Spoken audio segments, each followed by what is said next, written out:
Well, I think folks are slowly starting to join. I see someone from Minnesota, so that's exciting. I'm cold here and it's like 50 degrees.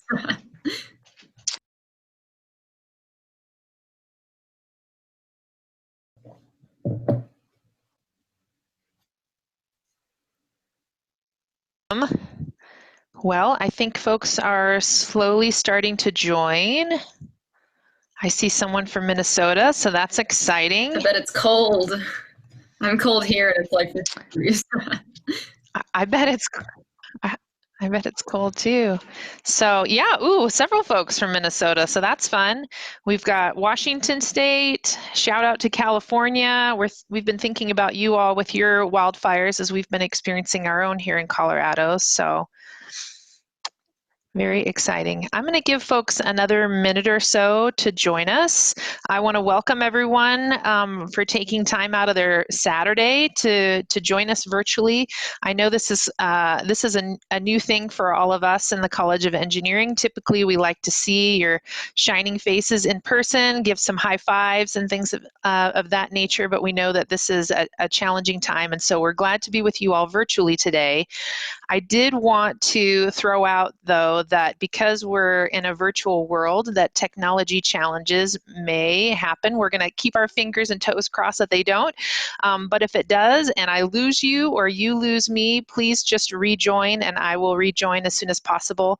And I've got some great support here today. I'm going to let them introduce themselves in just a moment. But I got some backup, so I'm not alone, and they can take over if my interwebs melt down. So anyway, just wanted to throw that out there. Awesome, a few more people from California. So, well, great. Well, I'm going to go ahead and get the ball rolling. It looks like Katie put a message in there. She's going to help us with questions today. So thanks, Katie. Appreciate that. And she also put the email address where you can send questions after today to the Student Ambassador team, who are a bunch of awesome engineering students that also not only know a lot about their major, but a lot about campus in general. So they are great representatives of our college. I'm Shannon Wagner. I should have introduced myself. I'm the manager for student success initiatives in the Walter Scott Junior College of Engineering. It's really just a fancy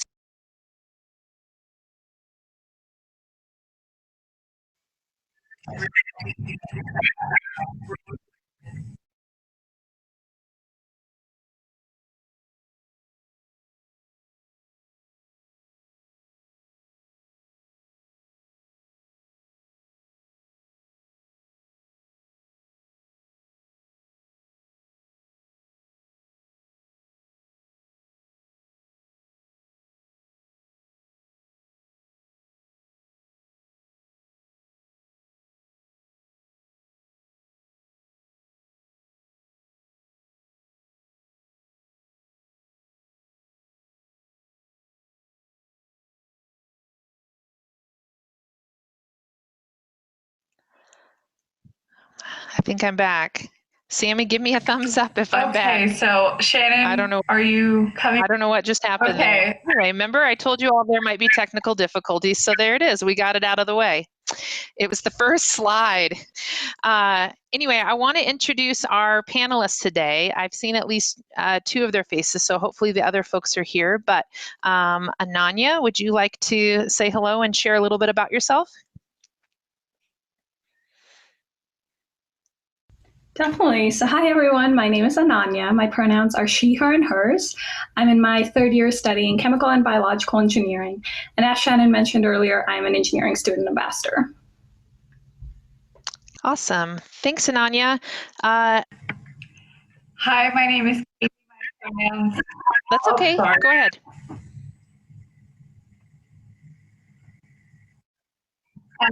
Sorry. So I'm popping on for some of the other panelists who might be having technical difficulties, but luckily I'm also studying environmental engineering as Evan is, so I can kind of chime in on that experience. But yes, my name is Katie. My pronouns are she, her, and hers, and I'm in my fourth year studying environmental engineering with a minor in international development. And like all these other lovely ladies and my fellow student ambassadors, I also lived in the engineering learning community. Awesome. Thanks for hopping in there, Katie.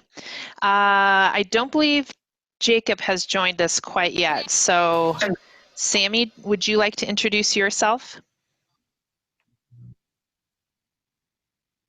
Of course. So my name is Sammy. Sammy I'm in might have my disappeared. 4th and final year at CSU All right, studying civil we'll give Sammy engineering. just a minute to reconnect. Oh, you can't hear me?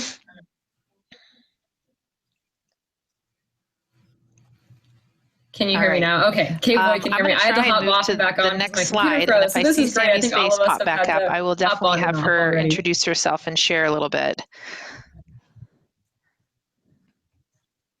Oh, Shannon. Okay, I'll go ahead and introduce myself. This might take a little bit for Shannon to see if it's lagging. But again, Sammy, 4th year civil engineer. So, pronouns are she, her, and hers. And I lived in the ERLC I think first and second.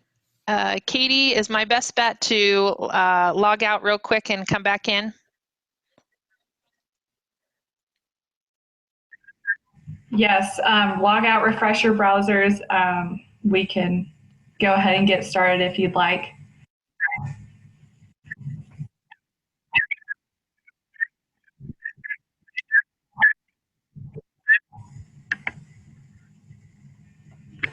Okay, so we can kind of go ahead and get started. I'm sure Shannon will chime in and kind of reiterate everything we're going to say.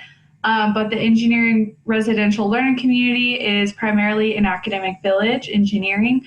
There's a whole building in Academic Village dedicated to just engineering students. So we are very lucky to be surrounded by our fellow engineers while we are living on campus our first year. There are so many different academic support services and resources, and I'm sure we will dive more into depth on those in a little bit, but hopefully Shannon is able to connect back in and give us more details. Wonder if she can hear us. All right, so maybe until Shannon connects, we can just talk about what the engineering residential learning community itself entails.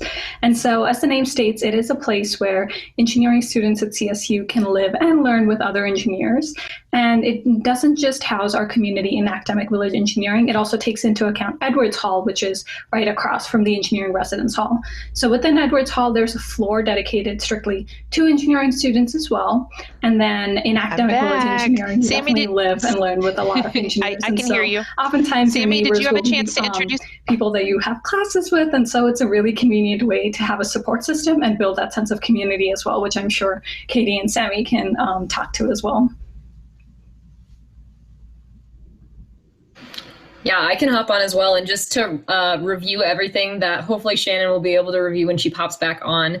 But this slide is a little bit of an umbrella overview of everything that Academic Village has to offer. So, of course, it is a residence hall. You do get to live there. The rooms are really nice. You'll get to see them in a few slides. So that in itself is awesome. And then we'll also talk about the academic support services, which include various different tutoring resources that we have Sunday night through Thursday nights just downstairs. There's also lab spaces, design studios, and those all fall under resources. Hi, Jackie. Hi. Yeah, so it sounds like we're having a few technical issues. So I just wanted to pop on as well and help support y'all through this presentation. But y'all are doing amazing. I'm sorry that we had some internet issues with Shannon's connection. But yeah, I just want to, let's go ahead and go through some of these academic support resources to get us started. Does that sound good with everyone? Great. Okay, so next up is academic support. So one thing that's really important to mention is engineering is hard. And it's really nice to know that you have a whole community of support around you at Colorado State University. And one of the best things that you will be able to access is peer mentoring as well as nightly tutoring. And this all happens in the first floor there of the engineering building over in Academic Village. So Shannon, did you get back online okay? Maybe. Can you all hear me? Okay. We can hear you. All yes, right. Definitely. So we were just going to talk a little bit about our mentorship. programs and Perfect. tutoring. I'm not sure what you've covered already. My apologies. I jinxed myself by talking about the technical difficulties, because here we are. So yeah, engineering residential learning community, we're probably one of the more robust learning communities on campus. There are a variety that students can choose from. Ours happens to focus on supporting engineering students because we understand that your programs are academically rigorous, and so we provide a lot of additional support to make sure that you are surrounded by folks who understand the experience that you're going through and can provide you with assistance in a lot of different ways. So we have some awesome peer mentors who live in the ERLC. Currently we have 3, we've had up to 6 or 7 in the past. So for those of you who are considering CSU and this community, know that you would have an opportunity in the future to apply for a peer mentor position if that was something you were interested in. And our peer mentors do a lot of things. They connect with the residents in the community for programs and events, or providing one-on-one support when students run into transition challenges. Maybe they're feeling homesick, or maybe they've run into struggles not knowing how to talk with a professor or faculty member about a challenge they're having in a class. Or maybe they just want to know, where do I go in town to get the best ice cream? And the answer is Walrus, just in case you wanted to know. So lots of great ways that the peer mentors support students. We also provide tutoring within the ERLC. That currently has switched to all virtual tutoring.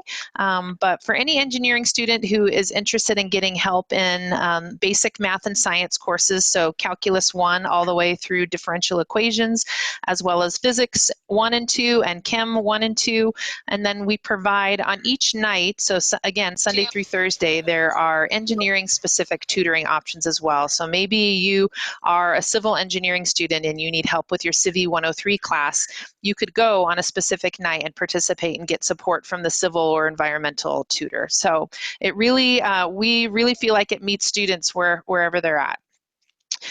We are also the only learning community on campus that has a faculty in residence. So Dr. Bonnie Roberts is our current faculty in residence, and she is fantastic.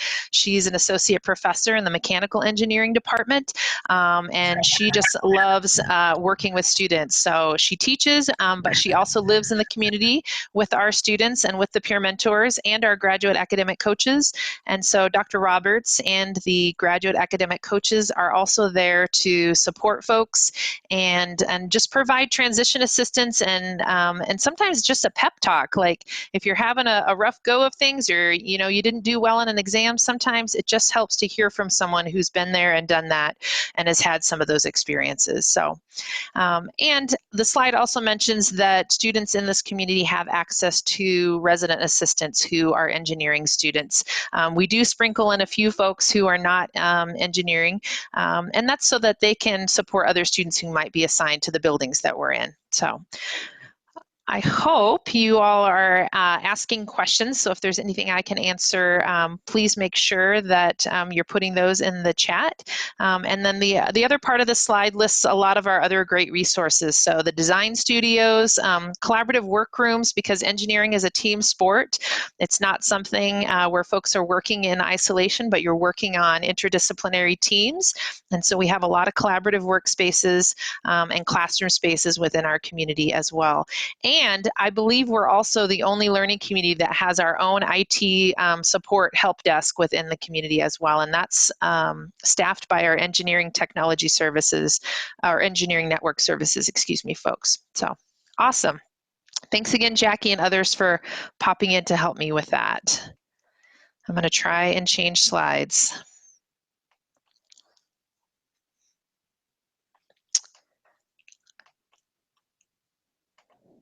Here we go.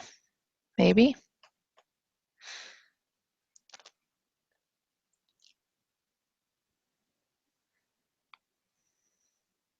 I think we're just working with slow interwebs today, friends. So we already talked a little bit about the academic support, the peer mentoring, and the nightly tutoring. Again, we really feel like the more that we can do to set our students up for success and provide that support in-house within engineering, the better our students do. And there's actually been research that shows that students who live in the engineering learning community do better academically. They have higher GPAs, they're more connected to resources, and more often than not, they continue on in engineering and persist in their program. So we love that fact. And I think a lot of it is just being surrounded by that support from our staff, the peer mentors, the graduate academic coaches, etc.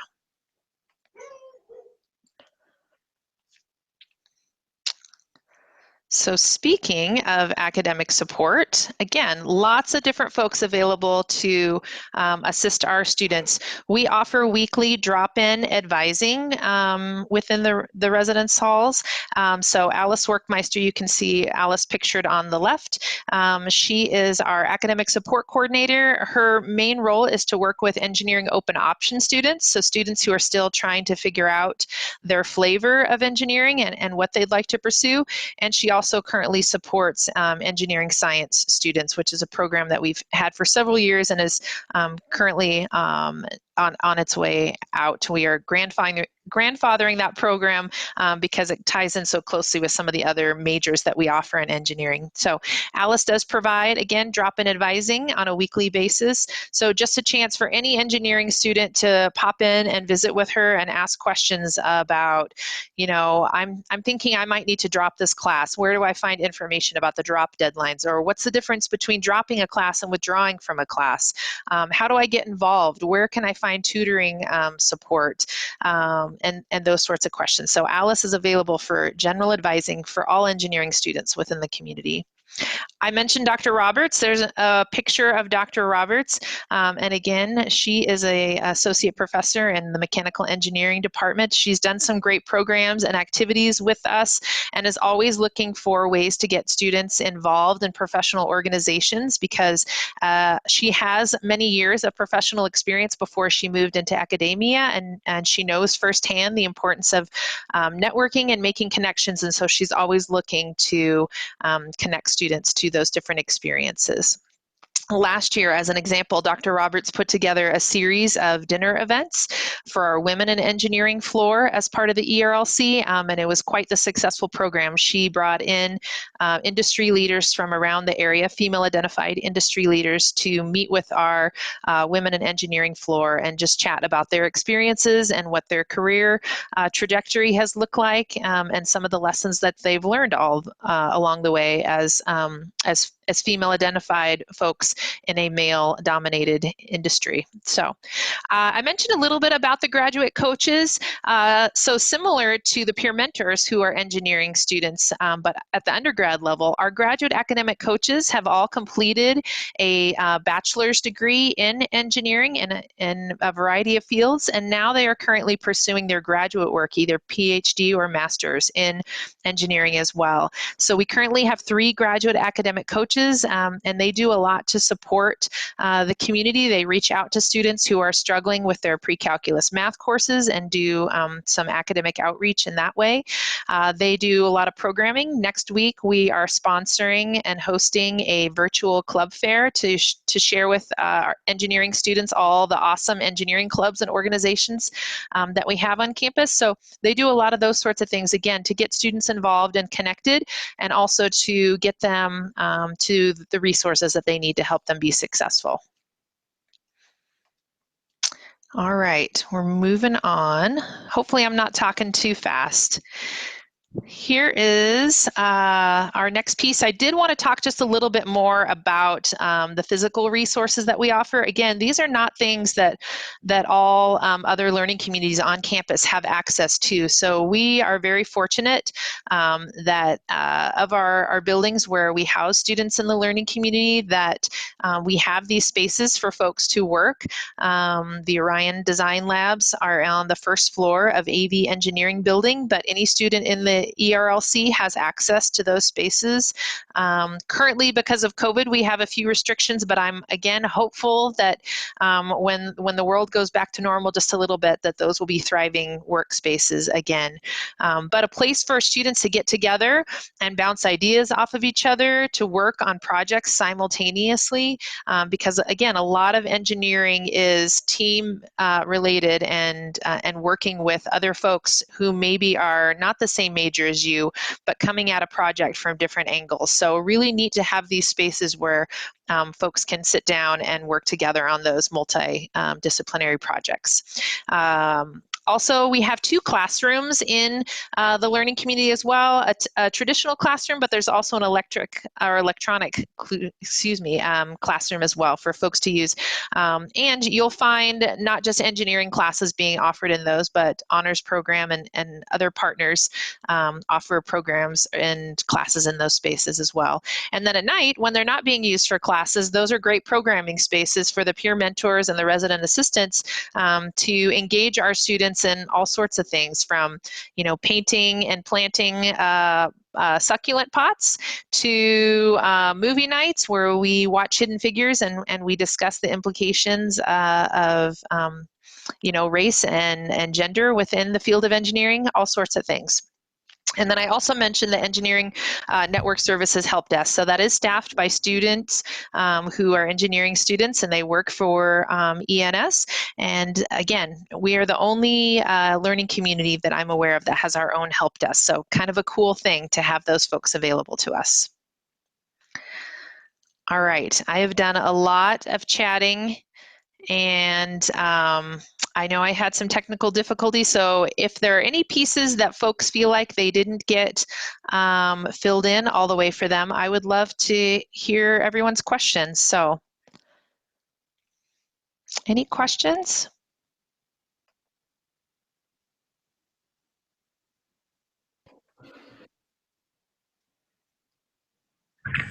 Awesome. So we've had a couple questions in the chat, Shannon. So does someone want to answer our first question of how close is dining? I can for sure answer that question. So I lived in Academic Village my freshman year. I'm going to go ahead and see if I can and then put my in email Aspen. address Can you hear me okay, in the Shannon? chat for you all, and hopefully that helps so you know where you can contact me at the beginning.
Awesome. Shannon, are you able to hear me?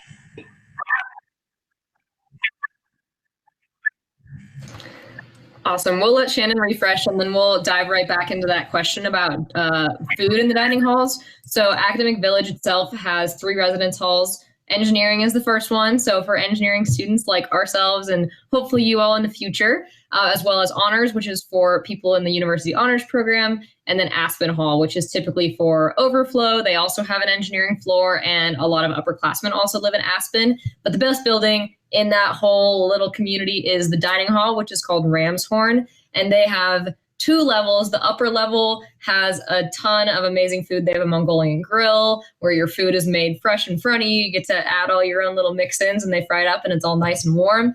There's a Tex-Mex station, so that has everything that you can want for like kind of Qdoba Chipotle style food.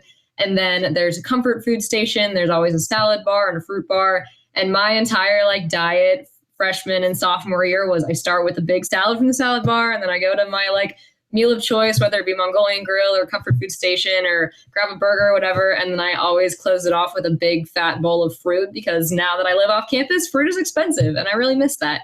So the food is really good. And if you get sick of food in Academic Village, there are, I think, 6 other dining halls throughout campus that you are welcome to use as well. So you can walk across campus and go to the Foundry, which is in the Corbett and Parmalee dining halls. You can go to Spoons, which has like soups and salads and sandwiches. You can go to Durrell, which has a whole another like variety of food. So you have many options, and if you kind of stick to the same thing like over and over and over again, it could get a little tiring, but that's more like on you to try new things, go across campus, walk to different places. And you also are able to use meal swipes on grab and go items and snacks and coffee and things like that. So I didn't get sick of it too quickly, and I lived on campus for 2 years. So you really get to explore, and the food's pretty decent. So I definitely would recommend checking it out. And I wouldn't worry about any like nasty food in the dining hall. It's pretty high quality. I like it.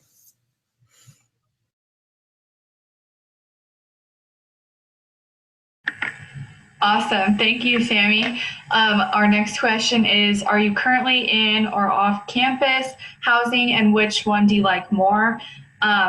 Like Sammy and Ananya, we all live off campus now.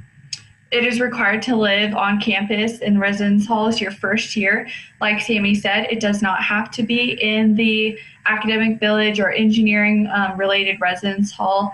As an engineering student, even if you don't live in Academic Village, you still have access to all of the tutoring, the computer labs, and everything that happens on that first floor of Academic Village Engineering. So it really just comes down to your preferences of if you want to live with engineers or if you want to live with students in any other major. So going back to the question, I lived off campus my second year in an apartment, and then I moved to a house, and then I moved to another apartment. So I've been moving around quite a bit. I love living off campus. However, I would not change my experience at all living on campus my first year. That's where I met some of my best friends that I still talk to every day. And my hall still gets together pretty regularly, and I had a great experience both on and off campus. Definitely, I would echo that as well. And then moving on to the next question we have, what was your favorite part of living in the engineering residence hall, and was it beneficial for you to be surrounded by classmates? For the favorite part of living in the engineering residence hall, I think in general, just the layout of the hall was something I really enjoyed. There's study rooms on either side on each of the floors, and then in the middle, there's a lounge room, which is where a lot of people would just come together and just meet up, whether that be to like watch movies or just cook together in the kitchen downstairs, anything like that. And so in terms of community, there was a really strong sense of community that we were able to build living in the residence halls. And so that was definitely my favorite part of it. And then as for whether it was beneficial or not for me to be surrounded by my classmates, it definitely was. Just because a lot of my peers from my classes were the people I was living with. And so I was able to not just form friendships with them, but at the same time also have these incredible support resources as well that I could just rely on. All I had to do was, even if it was like really late at night and I needed help, but I knew like one of my friends was awake, I just needed to walk down the hallway, like knock on their door, and we could work on something together. And so it definitely made things very, very convenient. Yeah, I would say that same thing as well. And I think a lot of people may be scared to live in an engineering residential learning community because they have this stereotype of what engineers are, and like, am I going to be able to make friends? Are they going to be super awkward? Like, are they going to want to have fun? Or are they going to be studying all the time? I don't know what I want. And I think that living in engineering really helped to break the stereotypes of what a typical engineer is, because all of us are different. And like Ananya said, I absolutely appreciated living in the engineering hall specifically because my roommate was an engineer. She was like the smartest person that I know, and like really, really helped me through some of those classes. I would be at my desk like super confused on a Calc 2 problem, and she would be working on the same thing, and she would get one and I would get one, and we would communicate and help each other learn, which was a huge, huge benefit of living in Academic Village Engineering. And now I live with most of my roommates are not engineers, so I think it's a lot more difficult to keep myself accountable and to like have an immediate person to ask for help now that I don't live with engineers. So I really miss that aspect of it, and I would definitely recommend it, especially for your first year, building that community in the first place, like, is so important, because in my classes as a senior right now, I still have the same like core group of girls that were in my hall that we still like study together, even though I don't live with them anymore. So that initial connection is really, really important. And then as far as moving off campus or deciding to stay on campus, your second year is really up to your preference of whether you feel confined and living in a small room or whether it's a financial thing for you. It's very much up to you. But the most important thing of all, I think, is building that strong engineering community and support system right off the bat, so that no matter where you go, whether it be staying on campus or moving off, you have somebody that you can reach out to and say, hey, I need help.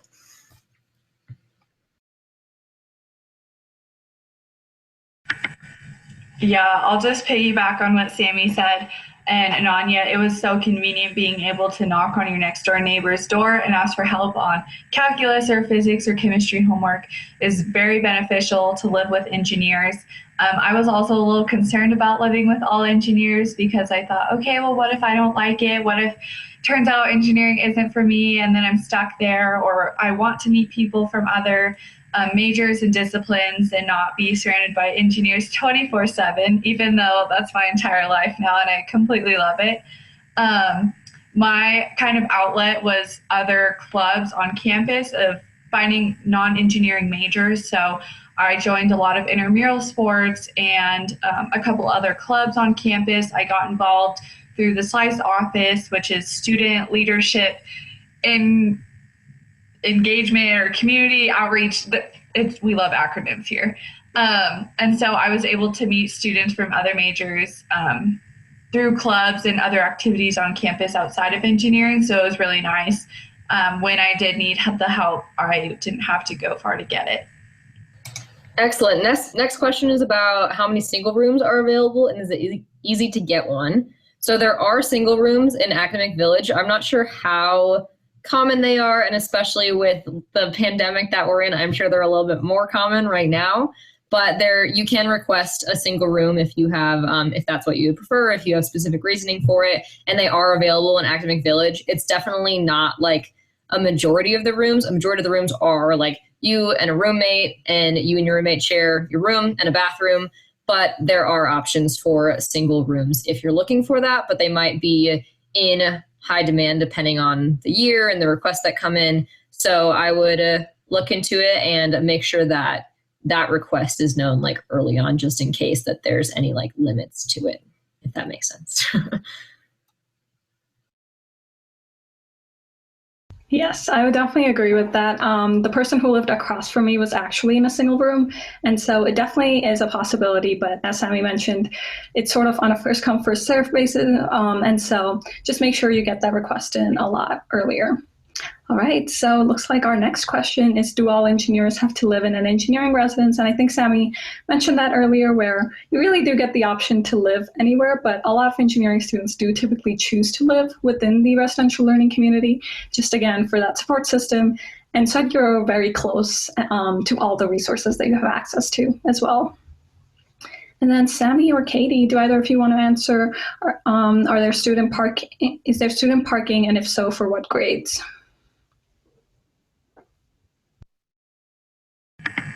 Yes, so there is parking on campus. It is relatively expensive, and that is for a number of different reasons.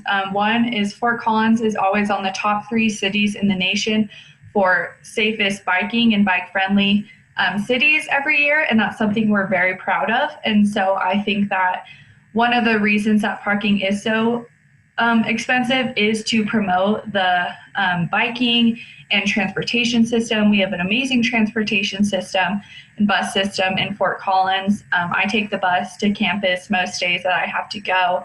I rarely use my car. I didn't have a car my first year. There is a shuttle that goes directly to the airport that picks you up right on campus, and being an out-of-state student, that was my biggest concern about not having a car my first year. And that was really beneficial to have access to that shuttle that takes you straight to Denver Airport. But yes, there is parking available if that is something that you're interested in, but we just know that we are super heavy on bikes and longboards, skateboards, scooters, rollerblades, any mode of transportation you could think of. Yeah, parking can sometimes be like a little bit more on the expensive side if you want to have the parking spot right on campus, but it is definitely like something to consider and to weigh whether or not having a car is really important to you your first year. My first year, I had my car, but it was on an off-campus lot that was like a quarter of the price, which I thought was a good option. And when I needed to go home for the weekend, because I'm from just south of Denver, I just took a bus to my parking lot and then drove home from there. And that worked really well for me. And anytime I wanted to like go to the grocery store or go off campus, I usually, like Katie said, biked or walked or took the bus. Or you really learn how to be a mooch. You like mooch off your friends who have cars. Or like when you're an upperclassman, one day you're going to mooch off of the first year students to swipe yourself into the dining hall. So it's all about collaboration, even when that collaboration involves mooching off of your friends. So I would definitely recommend that. And people are typically more than happy to have a buddy to go off campus with them. Next question is a really great question. How much do you use the tutoring services as you are now living off campus for all three of us? I think for me personally, it's definitely decreased a lot more from the first year. And the reason why is because my support system has changed. And so first year, I definitely relied a lot on those tutoring services and my peers as well. And then, And then as I went on throughout the years, especially now being in my third year, I definitely rely on my peers a lot more. A lot of them are my closest friends. And so it's definitely a lot easier for me to just ask them for help. But with that being said, there are a ton of tutoring services. So TAs, which are teaching assistants, they are graduate students who are actually pursuing the discipline that they're teaching you.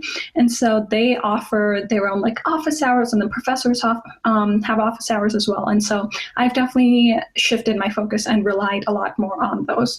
But with that being said, we also do have something on campus called TILT.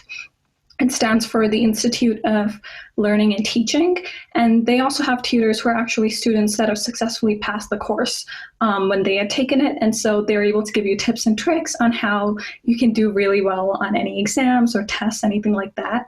And so there are some sessions for TILT that I still have attended because a lot of classes are still taught there as well. So it really does depend on personal preference, but I'm sure Katie and Sammy can talk a little bit more about that too.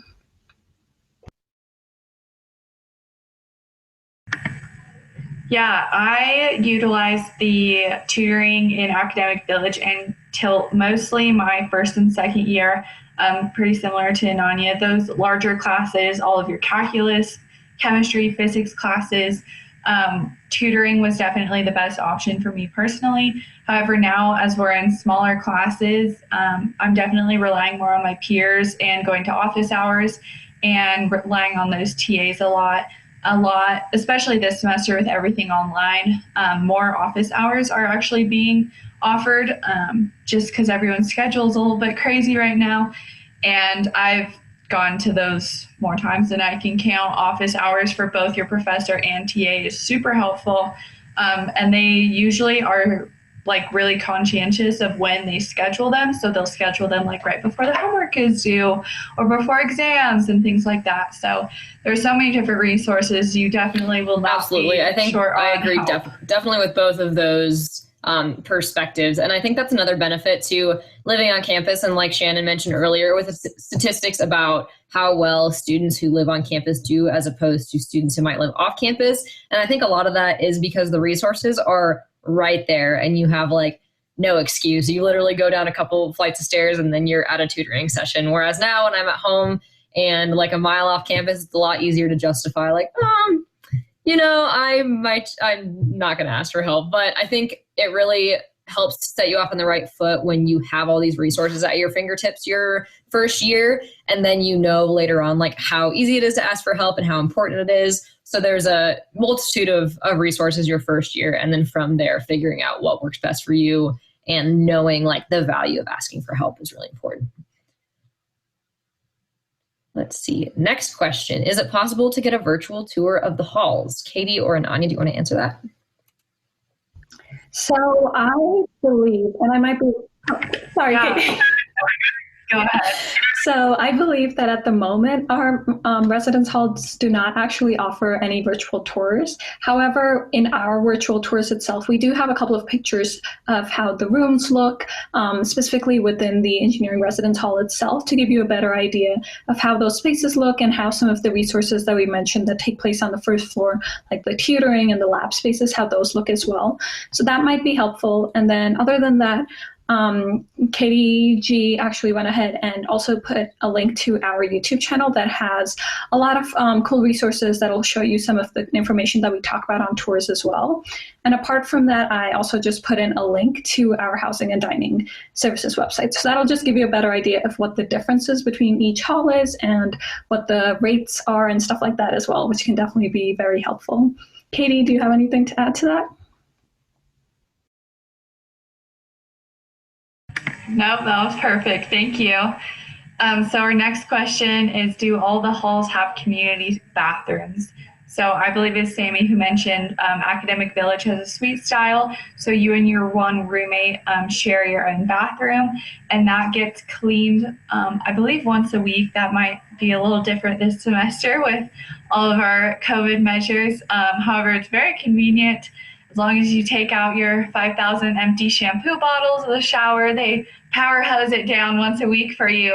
And they are really nice. I loved that. The other thing that I loved about living in Academic Village was not only did you have your own bathroom, but the toilet and shower were separate from the sink. So you and your roommate can get ready simultaneously, and you don't have to like grab your toothbrush while they're in the shower and like avoid that awkward situation. So it is very well designed, and it feels like a home walking in. You have like a little hallway, just to give you a picture, since there's not a virtual tour, just like put on your little imagination hat and think. You open your door, you walk in, there's a little hall. On the right, you have your closet. It has mirrors, so you like can see, and there's sliding doors. You can check out your outfits before you go out for the night for fun. And then on the right, there's a sink and a mirror. And then on the left, there's your toilet and shower. It's a pretty spacious bathroom. A lot of people have room for like cubbies and stuff to keep all their toiletries and whatnot.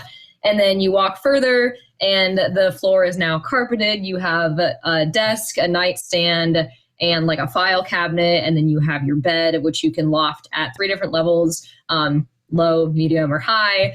A lot of people like to do high and put their desk underneath, or have like a little like fort or whatever you want to call it. A lot of people do medium and put like their dresser and stuff and open up a whole corner. So it's really fun. And honestly, that was the most exciting part about college at first for me, which is probably putting my priorities in the wrong place. But I was very excited to decorate my room really cute, and I just loved picturing myself in my own space. That's a little imaginative overview of what the rooms look like. Do you find that you do most studying in your room or in other study spaces? And if so, which ones? Ooh, great question. Katie and Ananya, you can go ahead and answer that, and I'm going to find a blog post that I just wrote about that and put that in the chat.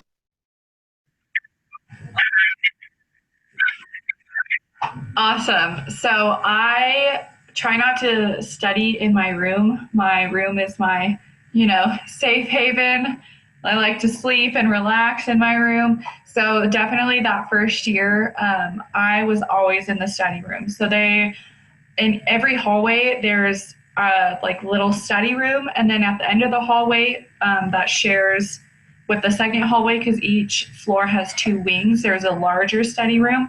So I would just peek in each one, see who's in there, say, oh, this person's in my class, so maybe they're also working on calculus homework.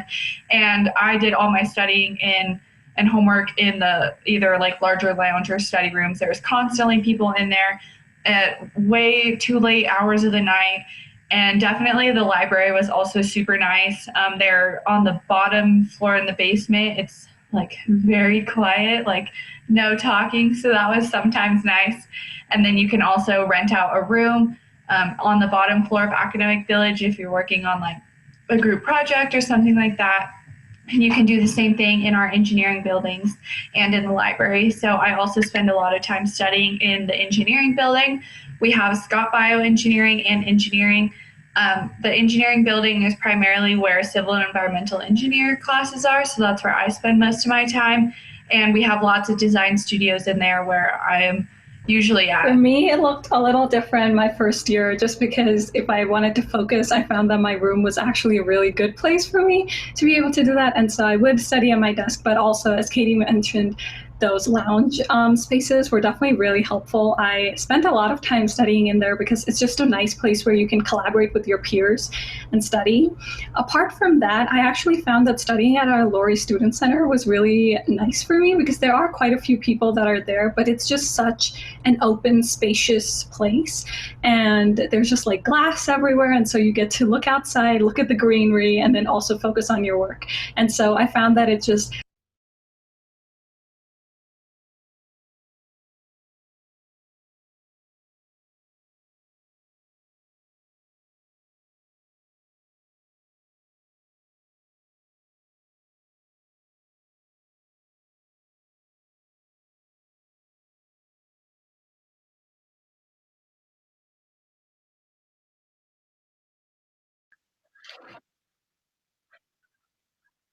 Oh yeah, it's like you're studying all the time, so you got to switch it up, you know. But I think there's pros and cons to studying at home versus in like public areas. But I think I prefer to study in public spaces because I feel like it keeps me accountable. So when I'm at home, I can just like have my door shut and then get really distracted and just sit on my phone for forever. And then I'm like, oh no, I just wasted so much time. Whereas if I'm at a coffee shop and I'm sitting on my phone, I feel like people around me are judging me and they're like, wow, she's not a good student. She's just like wasting all her time. And I think that really allows me to like zone in and go on like, I don't know, my like study mode and just go like really fast and really be the most productive that I can be. Plus the vibe of a lot of coffee shops in Fort Collins, as you can tell from if you look at the link I sent, I kind of love coffee shops in Fort Collins. There's a lot of them. And I think that really provides like a space where not only is it quiet and it's got Wi-Fi and you get your little coffee and you just kind of like make your little space for however many hours you're going to be there. It also just kind of makes you look forward to it a little bit because these places begin to feel like your second home and you hit up your friends and you're like, hey, I'm going to like Alley Cat to study, or I'm going to Scott Bioengineering to study, and you kind of get a whole entourage to come and create this study group together. So it's really fun. I've actually come to kind of enjoy studying, depending on the topic, of course. But let's see. One question that I think we skipped over a little while ago is it possible to live in a residence hall after your first year? Or can you have access to the dining halls after your first year if you don't live in the residence halls? So I did live in the residence halls my second year. And the reason for that was because my roommate from my first year was like my best friend, and she really wanted to live on campus because it was the easiest with the scholarship that she had, and she was also planning on studying abroad the second semester. The nice thing about living in the halls, if you want to study abroad, is that you can leave at semester without having to worry about finding a subleaser. So that's a really great option. And also you don't have to go through the trouble of like moving into an apartment or a house and buying all this furniture and then leaving for a whole semester to go abroad. So that's one of the reasons I chose to live on campus my second year. It definitely is possible. Like I said, Aspen has a lot of upperclassmen students in it. And then as far as meal plans, I did have a meal plan because I was, can you hear me okay, Katie? My computer just like glitched a little bit. I assume no. Can you hear me, Katie? Ananya? Okay, cool. So what was I saying? Yes, you can. I still had a meal plan my second year because I was living on campus. However, you can also have a meal plan if you're living off campus, and there are various options for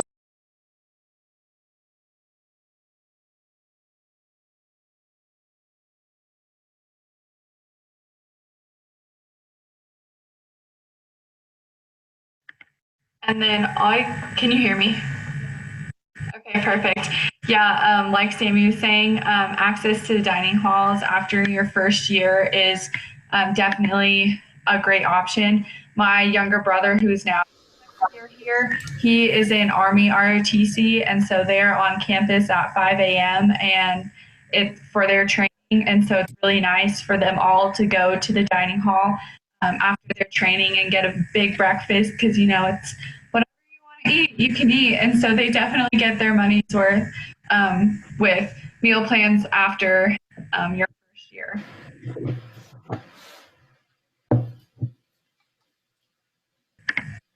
Great. We have another great question, not super related to living on campus, but kind of. And it's, what's your favorite thing to do when you're not doing school-related stuff? Yeah, so I would say one of my favorite things to do on campus that's not school related is intramural sports. So I have, since my first year, I've done co-ed flag football, co-ed basketball, and that has been really fun. Just way to stay active and meet new people. I personally love playing co-ed of those versions because I feel like they're a little less competitive and it's more fun. Whereas if it's like I also was on an all-female basketball team and they were very serious, which again, that's fun too, but I enjoy just hanging out and taking it not as seriously. So that's been really fun. One I really want to play is called inner tube water polo. So you're sitting in an inner tube and playing water polo, and it's fantastic because there's like no real skill involved. Everyone's flailing around and it looks so fun, and I really want to play it. But that's one of the things that I do, not school related.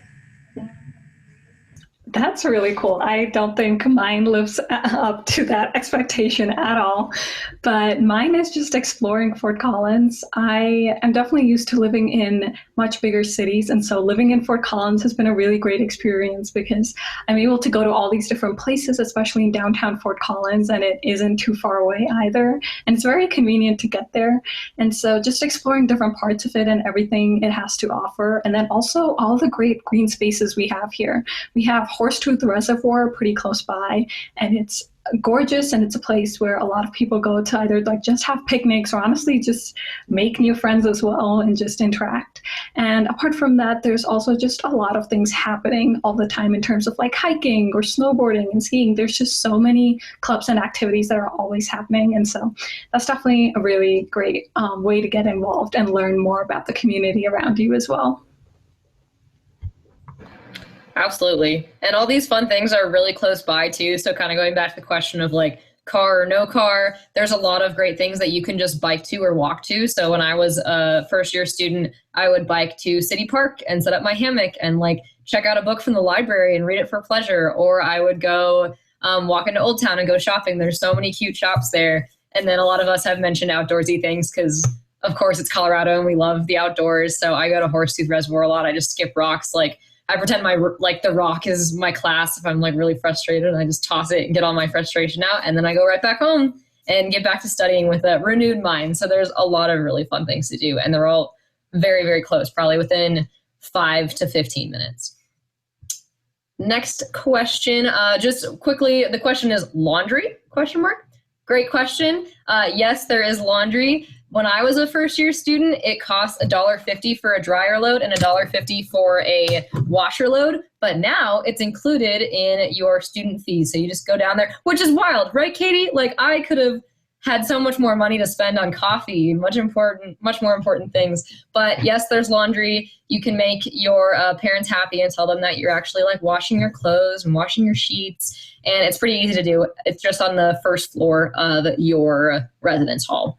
And that's another fun place to study too. It's really warm in there because of all the dryers, and it also smells clean. So that's another like fun place that you can study if you want to be weird like me. And they make it so easy for y'all. There's now an app that you can download, and it will like set timers for you, and it will tell you when your load is almost done.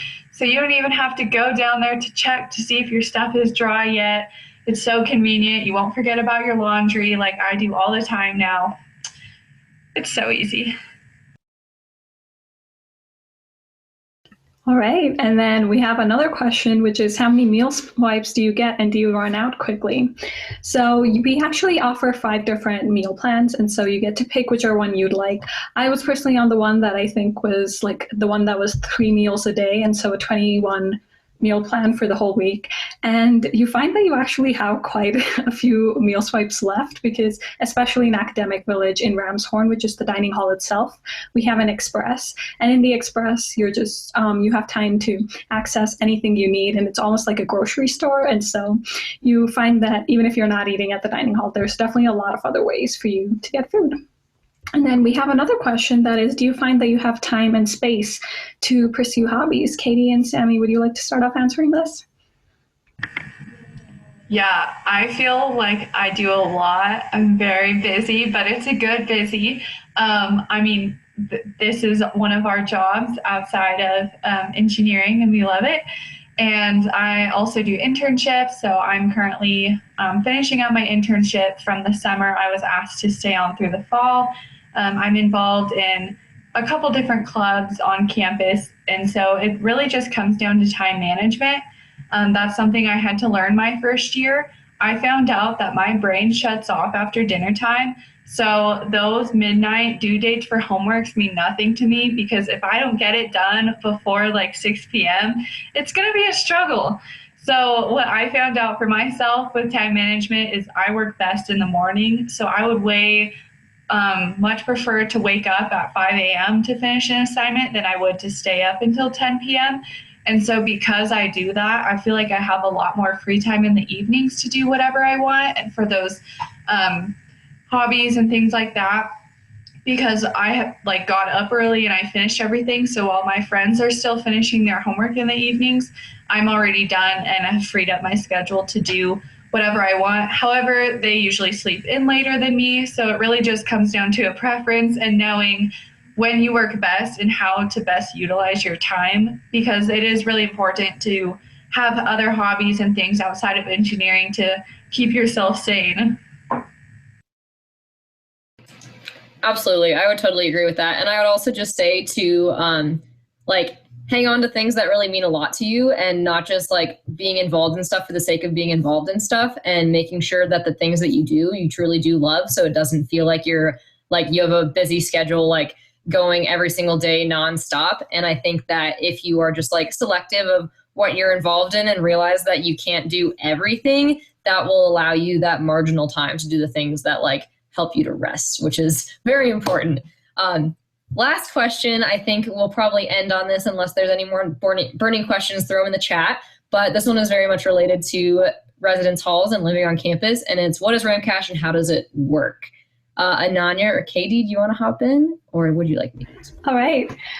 So Ramcash is actually essentially like a cash system, but it's loaded onto your student account essentially. And so the great thing about it is you actually get, I believe it's $200 of Ramcash. Katie or Sammy could correct me. Is it? All right. I think Sammy's going to type that in the chat here. So you do get $150 of Ramcash put into your account. And the great thing about that is you can either use it in the dining halls. So if you ever do find yourself running out of meal swipes, you can always use Ramcash to buy some food. You can use it in the Laurie Student Center. We actually have a lot of food places in the Laurie Student Center as well. So you could use it there, or you could even use it for class materials. So there's definitely a lot of convenient ways to use it. And it definitely makes it a lot easier to know that you at least have another source to rely on, let's say if you run out of food at any point as well.